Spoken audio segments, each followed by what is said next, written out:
সম্মানিত সুধীমণ্ডলী, সবাইকে ভালোবাসা এবং শুভেচ্ছা জানিয়ে আরেকটি বিষয় নিয়ে আমি আপনাদের সামনে হাজির হলাম। এই বিষয়টি আবারও কোরআনের একটি আয়াত ভিত্তিক।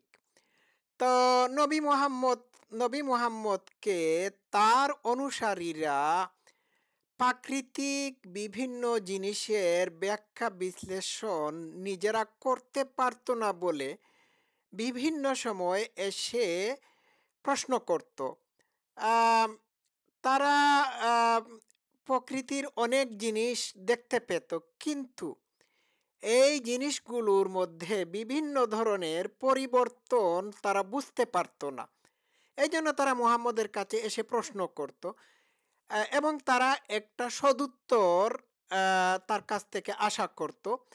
আ তারা কেন প্রশ্ন করত জানেন? তারা প্রশ্ন করত এই কারণে যে তারা ভাবত এই বেটার 24/7 আল্লাহর সাথে কানেকশন আছে। সুতরাং সেই তার আল্লাহর কাছ থেকে ভালো জবাব নিয়ে আসতে পারবে। এই ভরসায় তারা মুহাম্মদকে প্রশ্ন করত। হুম? যেমন তারা প্রশ্ন করত, আ বৃষ্টি কেন হয়? তারপর আম মায়ের পেটে ছেলে অথবা মেয়ে সন্তান কোন কারণে হয়? অথবা ধরেন তারা প্রশ্ন করত মহিলাদের ঋতুস্রাব হয় কেন? আরো বিভিন্ন ধরনের প্রশ্ন করত। কারণ এই প্রশ্নগুলোর উত্তর তাদের জানা ছিল না। কারণ তারা তো সায়েন্টিস্ট ছিল না। এই কারণে তারা মুহাম্মদের দ্বারস্থ হতো। কিন্তু মূর্খ মুহাম্মদ এই প্রশ্নগুলোর উত্তর তো দিতেই পারত না। তার আল্লাহর কাছ থেকে আয়াত নাজিল করিয়ে এইগুলোর উত্তর সে সাইড দিয়ে দিত। মানে একটা গুজামিল মার্কা উত্তর দিত। তো আমি আগের ভিডিওতে একটি প্রশ্নের উত্তর আপনাদের সামনে কুরআন থেকে দেখিয়েছি। এটিও ছিল এক ধরনের গুজামিল। এইবার আমি আসি অন্য কথায়। মুহাম্মদের অনুসারীরা হুম বিভিন্ন সময় রাতের আকাশে চাঁদ দেখত। কোনো সময় চাঁদ অর্ধচন্দ্রা, কোনো সময় তারা চাঁদকে অর্ধেক দেখত। আই মিন, তারা কোনো সময় অর্ধচন্দ্র দেখত আকাশের মধ্যে, কোনো সময় দেখত ফুল মুন, ভরা ভর ভর পূর্ণিমার ভরা চাঁদ। কোনো সময় তারা দেখত চাঁদ কাস্তের মতো হয়ে গিয়েছে। তো এ তারা ভাবতো যে একটা চাঁদ কেন বাড়ে কমে? তারা ভাবতো যে একই চাঁদ, হ্যাঁ, বিভিন্ন সময় বিভিন্ন ধরনের আকার ধারণ করে। কোনো সময় বাড়ে, কোনো সময় কমে, কোনো সময় বাড়তে চাঁদটা একটা বড় থালার মতো হয়ে যায়। আবার কোনো সময় চাঁদ অর্ধেক আকৃতির হয়। আবার কোনো সময় চাঁদ খেজুর পাতার মতো হয়ে যায় অথবা কাস্তের মতো হয়ে যায়। এই এই এই চাঁদের এই অবস্থা কেন হয়? এই কারণে কেন হয়? এই এটি তারা মুহাম্মদকে গিয়ে একদিন প্রশ্ন করল যে, ইয়া রাসূলুল্লাহ বলুন তো, চাঁদ কেন, হ্যাঁ, অর্ধেক হয়ে আকাশে উঠে? চাঁদ কেন, মানে আমরা কেন আকাশে অর্ধচন্দ্র দেখি? হ্যাঁ? তো মুহাম্মদকে গিয়ে তারা প্রশ্ন করেছিল। আবার কেউ প্রশ্ন করেছিল, ইয়া রাসূলুল্লাহ নতুন চাঁদ কেন হয়? তো মুহাম্মদ বলল, ওয়েট, আমি আমার আল্লাহর কাছে জিজ্ঞেস করতেছি। সে আল্লাহকে বলল, হ্যালো আল্লাহ মিয়া, are you here, are you there? আল্লাহ বললেন, হ্যাঁ, yes I am here.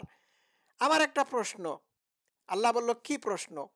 Muhammad তাকে জিজ্ঞেস করলো যে, আমি তো বড় বিপদে, আমাকে এই উত্তর না দিলে আমি তো ভীষণ বিপদের মধ্যে পড়ে গেছি।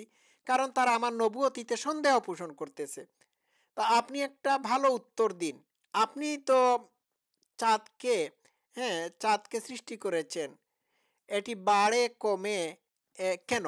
এটার উত্তর দেন। সাথে সাথে আল্লাহ মিয়া এই আয়াত নাজিল করলো। এই দেখুন, তারা তোমাকে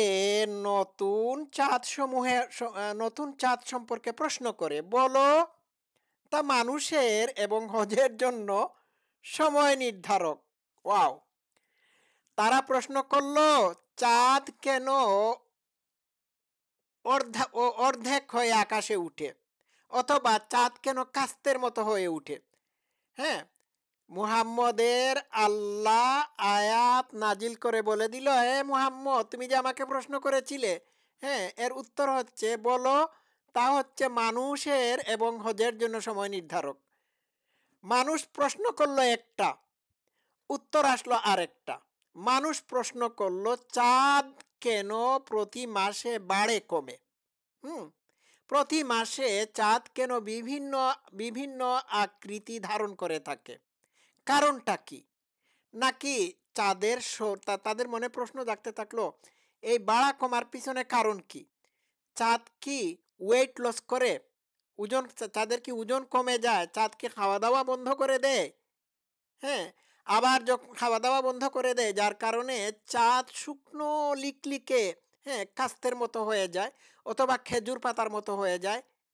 আবার যখন খাওয়া দাওয়া শুরু করে, তখন কি চাঁদ হুম মানে পুরাপুরি আকারে মোটা তাজা হয়ে আকাশে উঠে?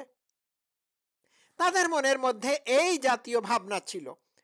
তো মুহাম্মদ এটির উত্তর দিতে পারে নাই। আমি মুহাম্মদ বলছি, মুহাম্মদের ফেক আইডি এটির উত্তর দিতে পারে নাই। এটির বৈজ্ঞানিক কোনো উত্তর না দিয়ে, অথবা এটির কার্যকারণ না দর্শায়ে হুম উত্তর দেওয়া হলো, এটি মানুষ এবং হজের সময় নির্ধারক। ভাই, এইখানে তো চাঁদ চাঁদ কি কারণে ব্যবহৃত হয় মানুষের জন্য, চাঁদ মানুষের কোন কোন উপকারে আসে, এটি তো এটি এটি জানার জন্য তো তারা প্রশ্ন করে নাই। এখন আমি প্রশ্ন করলাম যে চাঁদ প্রতি মাসে গোলাকার হয়ে উঠে কেন? অথবা আমি প্রশ্ন করলাম কাউকে যে চাঁদ কেন অর্ধেক আকারে অর্ধেক হয়ে আকাশে অর্ধেক হয়ে আকাশে উঠে, অথবা চাঁদকে কেন কাস্তের মতো দেখা যায়? আর উত্তর যদি আমার এইসব প্রশ্নের উত্তরে যদি উত্তর আসে, চাঁদের কারণে জোয়ার ভাটা হয়। হ্যাঁ, চাঁদ তোমাদেরকে আলো দেয়। হ্যাঁ, চাঁদের আলোতে তোমরা রাত্রিবেলায় চলাফেরা করতে পারো। আমি যদি এই ধরনের উত্তর পাই, তাহলে তো আমার প্রশ্নের উত্তরটা মিলল না। ঠিক আছে? তো এই এই হচ্ছে কোরআনের আল্লাহ ভাই। এই আয়াত পড়ে আপনারা বুঝতে পারবেন। এখন এই আয়াতে যে শব্দটি ব্যবহার করা হয়েছে, এই শব্দটির ভুল অনুবাদ মুমিন মুসলমানরা করেছে। এখানে বলা তারা ভুল অনুবাদ করেছে, তারা তোমাকে নতুন চাঁদ সম্পর্কে প্রশ্ন করে। হ্যাঁ, আচ্ছা, নতুন চাঁদ সমূহ বললেও চাঁদ যে বিভিন্ন আকার ধারণ করে থাকে, এই বিষয়ে তারা প্রশ্ন করেছে। এইটাও যদি ধরে নেওয়া যায়, এই অনুবাদটাও ধরে নেওয়া যায়, তাহলে চাঁদ বিভিন্ন অবস্থানের থেকে বিভিন্ন আকারে যে আকাশে উদিত হয়, সেই ব্যাপারে মুহাম্মদকে জিজ্ঞাসা করা হয়েছে, কিন্তু এটির উত্তর দেওয়া হয় নাই। এই এই এই অনুবাদটাও যদি ধরে নেই, এই যে চাঁদ সমূহ হাইলাইট করে রেখেছি, হ্যাঁ, কিন্তু এটি মূল আরবিতে এই দেখুন, এইখানে লেখা হয়েছে আহিল্লা। আহিল্লা শব্দের অর্থ কি? আহিল্লা শব্দের অর্থ হচ্ছে ক্রিসেন্ট মুন। চাঁদ যখন অর্ধেক অর্ধেক আকৃতি ধারণ করে বা অর্ধাকৃতি আকারে, হ্যাঁ, আকাশে উঠে, তখন তাকে বলা হয় ক্রিসেন্ট মুন। তো ক্রিসেন্ট মুনের চাঁদ কেন মানে অর্ধাকৃতির হয়, এই প্রশ্নের উত্তর তো এইরকম হতে পারে না যে তা মানুষ এবং হজের সময় নির্ধারক। এটা তো হতে পারে না। এইটার উত্তর এইরকম হবে। আমি দেখাচ্ছি। যখন চাঁদ পৃথিবী এবং সূর্যের মাঝখানে, তখন চাঁদের অন্ধকার অংশটি আমাদের দিকে থাকবে। এটাই হলো অমাবস্যা।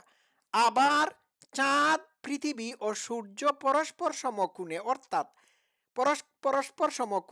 অর্থাৎ আকৃতিতে থাকলে আমরা চাঁদের আলোকিত অংশের অর্ধেক দেখতে পারবো। যখন পৃথিবী থাকবে চাঁদ ও আর সূর্যের মাঝে বা মাঝখানে, তখন চাঁদের সম্পূর্ণ আলোকিত অংশটি আমরা দেখতে পারবো। এই ধরনের উত্তর হলে পরে আমরা বুঝতে পারতাম যে কোরআনে প্রপারলি নবী মুহাম্মদের সময়কার মানুষের চাঁদ সম্পর্কিত প্রশ্নের উত্তর দেওয়া হয়েছে। বিষয়টা বুঝতে পারলেন? হ্যাঁ?